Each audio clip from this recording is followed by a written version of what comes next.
Nous revenons avec le journaliste Francisco Napokura, directeur de publication de Tampa Express, Kosigan Akwete, président de l'Alliance Jeunesse Développement, et Sokwamivi Akleso, consultant et coach en entrepreneuriat et en politique, direction la République démocratique du Congo, où une information judiciaire visant le clan de l'ancien président de la République, Joseph Kabila, a été ouverte à Kinshasa après des révélations de détournement présumés de 138 millions de dollars, soit 123 millions d'euros ou 80 milliards de francs CFA. Et sont à Clessor, l'information judiciaire, une bonne nouvelle pour la RDC qui doit comprendre véritablement ce qui s'est passé sous l'ère Kabila. Non, moi je ne pense pas que c'est une bonne nouvelle. Vous voyez, c'est la chasse aux sorcières en Afrique là qui tue les problèmes.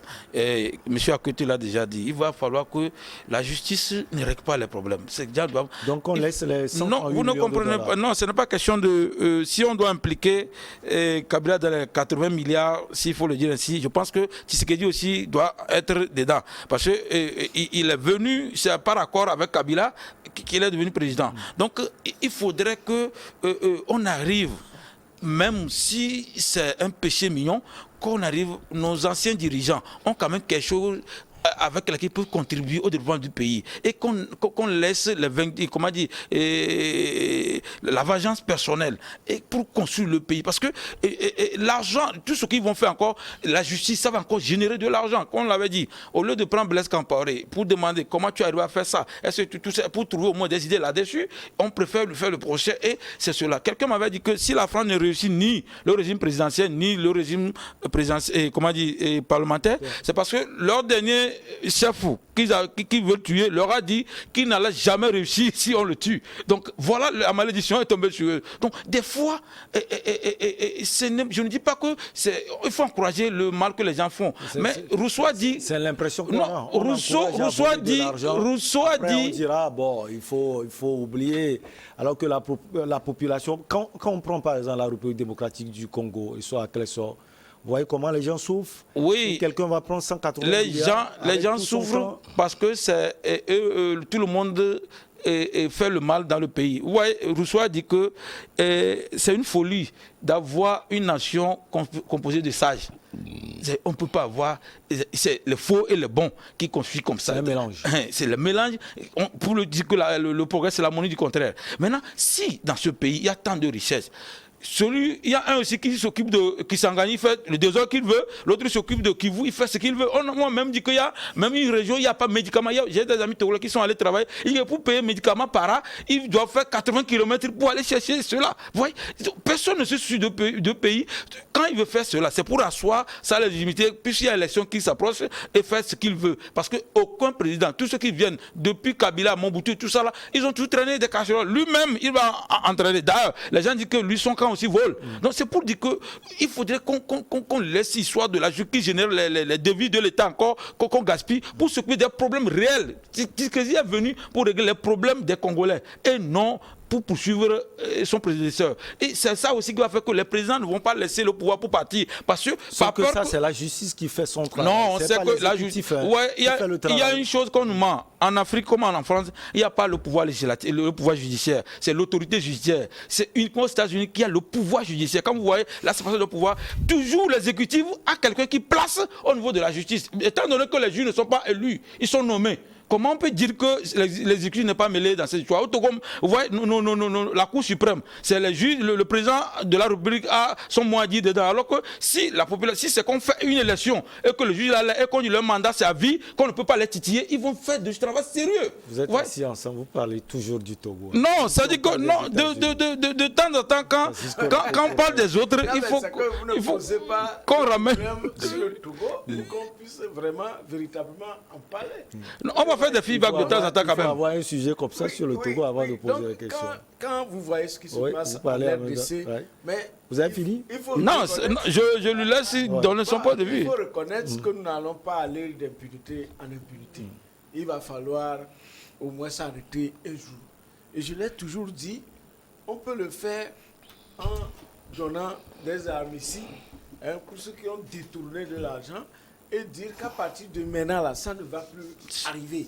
Époque zéro. À époque zéro. par conséquent, ceux qui ont amassé, ceux qui ont volé, et quand vous prenez Kabila, le Kabila fils, il n'est pas arrivé au pouvoir riche. C'est au pouvoir qu'il est devenu riche. Il a toutes les compagnies fluviales à son actif. Il a beaucoup de choses comme entreprise, comme société. Et c'est au pouvoir qu'il les a gagnés. Et c'est comme ça que sa famille, tout ça là aussi, c'est beaucoup enrichi. Tous se sont enrichis. Et beaucoup de barons, tout ça là, se sont enrichis. Mais on ne va pas faire comme ce que les Français avaient fait en décapitant leur roi. On doit faire comme ce que les Anglais plutôt ont fait en protégeant la famille royale. Et que cette famille royale, par rapport à tout ce qu'ils ont eu à voler, à amasser, puisse réinvestir, ramener les capitaux. Je dis toujours que... Francisco, même si on parle d'une société écran installée dans un garage. Oui, c'est ce que j'ai dit. Il faut élucider tout ça là.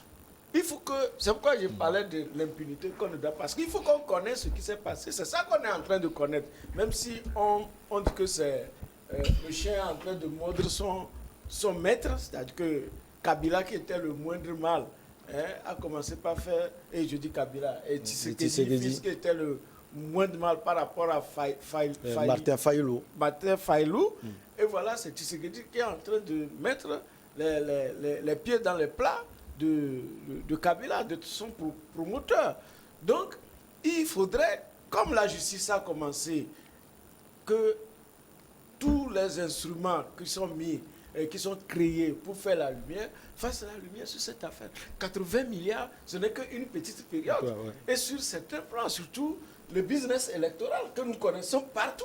Parce que quand vous êtes là, chaque fois, vous dites toujours qu'on parle du Togo, 25 milliards et plus de francs CFA chaque saison pour organiser des élections. Vous avez vu que les élections sont devenues pour nos pays un véritable business. Ouais, les gens s'enrichissent. Oui, ça veut dire que pendant que les gens crient, on dit non, on n'a pas de l'argent, on n'a pas d'hôpitaux.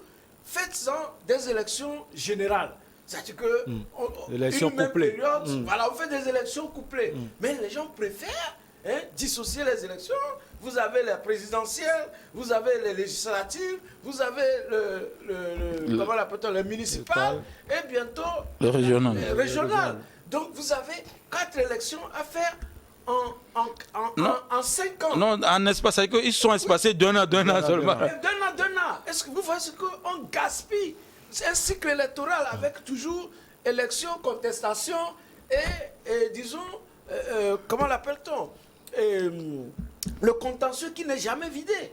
Donc, c'est le business que les gens ont instauré. Et ce n'est pas seulement en RDC, c'est pratiquement dans tout le pays où les gens ont transformé les élections en business. Alors, Kosiga Akoité, cette enquête intitulée Hold Up, Congo Hold Up, vous pensez également qu'il faut fermer les yeux sur cela? Non, on n'a pas dit qu'il faut fermer les yeux. Ouais, comment on va faire concrètement? Vous savez, ce qui se passe actuellement en RDC n'est pas du tout bon. Le pourquoi Tshisekedi a été choisi par Kabila, parce que nul ne l'ignore, le peuple congolais n'a pas voté pour Tshisekedi. C'est Kabila qui a pris alors Tshisekedi pour venir le remplacer parce qu'il n'a pas respecté le résultat des urnes. Il y a eu un accord. Maintenant, cela dit, une fois Tshisekedi au pouvoir, voilà, une fois Tshisekedi au pouvoir, celui qui entre-temps, Kabila l'a pensé le moindre mal, est devenu le plus grand mal, parce qu'aujourd'hui, Tshisekedi s'est mis sur lui de défaire Kabila, d'enlever tout, c'est-à-dire de le mettre à nu devant l'opinion nationale et internationale. Mais cette enquête-là, ce n'est qu'un ce n'est qu'une pression qui sera faite sur ce que Kabila a déjà installé pour organiser les élections, y compris les sociétés qui pourvoient à la CENI pour organiser ces élections-là, parce qu'il y a des fournisseurs. Ils fournissent des matériels pour l'organisation de ces élections. Donc, c'est une manière pour les changer, pour les démettre de leurs fonctions. Et donc, il faut trouver un alibi. Sinon, Pourquoi les journalistes étrangers sont si intéressés par ce truc-là? Pourquoi il y a une ONG qui s'affaire dedans? C'est pour avoir des parts de marché. Et cela ne fait que pousser Tshisekedi à avoir plus d'emprise. Non, si je crois en 10 ans. Non, Kabila fait combien? Il a fait plus, il doit faire 16 ans. Oui, si en 16 ans, Kabila n'a fait que détourner ce qu'on a dit là, on peut... Ça c'est une période de 5 ans. Une période précise. Non, une période de 5 ans, on a juste visé... Non, j'ai dit,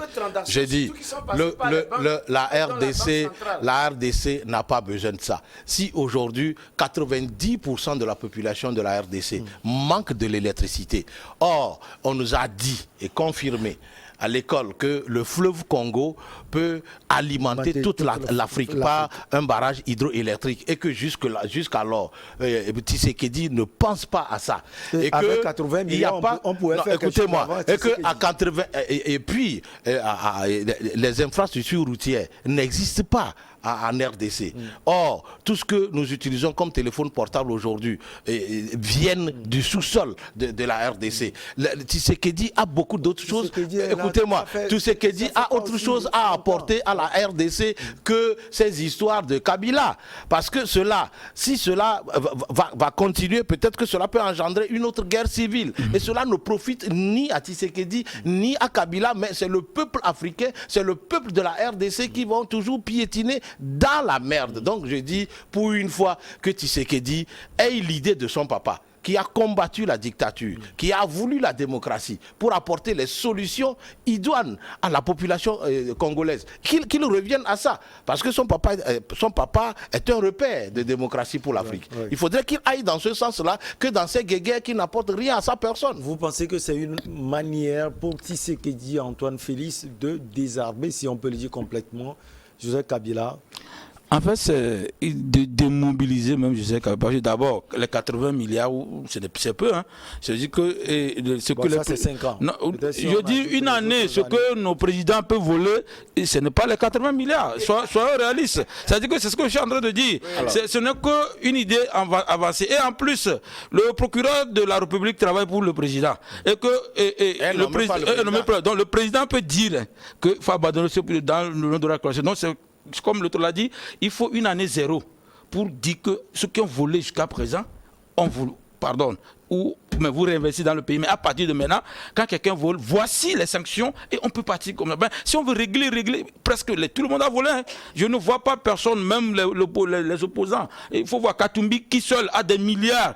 Pourquoi il s'attend à Katumbi qui vole l'argent de lui, ce n'est pas démontré. Comment il n'a pas démontré? Il a géré Katanga, quelqu'un seul peut être propriétaire des mines. C'est la preuve. Il est né avec la mine. Ça dit quoi? Il a travaillé. Non, il n'a pas travaillé. C'est le même Katumbi que Kabila avait isolé entre-temps. Donc, c'est ce que je dis. Les Congolais.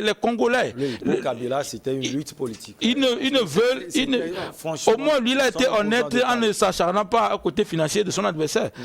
Il faudrait qu'on soit sérieux dans ce qu'on veut. On veut la reconstruction de l'Afrique. Et dans ça, il faut faire le développement des pays. Ce n'est pas en s'attaquant à ces choses. Je pense que nos présidents jouent à la politique des étrangers. C'est-à-dire que tel groupe vient avec ses amis pour prendre les contrats, comme il le dit. Donc, quand il vient pour renverser les partenaires de l'autre, on trouve un alibi juste. C'est-à-dire qu'on voulait faire partie, les partenaires, ceux qui ont le marché de Kabila, pour donner le marché à quelqu'un d'autre. Ce n'est pas le souci des Congolais qui les intéresse. Donc, il faudrait qu'on revienne et mettre la population au centre des préoccupations et non des ambitions politiques. Vous avez une minute, Francisco. Oui, même si c'est ça, si c'est pour faire partie, les anciens partenaires amenés, il y a un problème de fond. Le fond, c'est que les gens ont détourné, les gens ont volé, l'argent là aurait pu servir au développement du pays.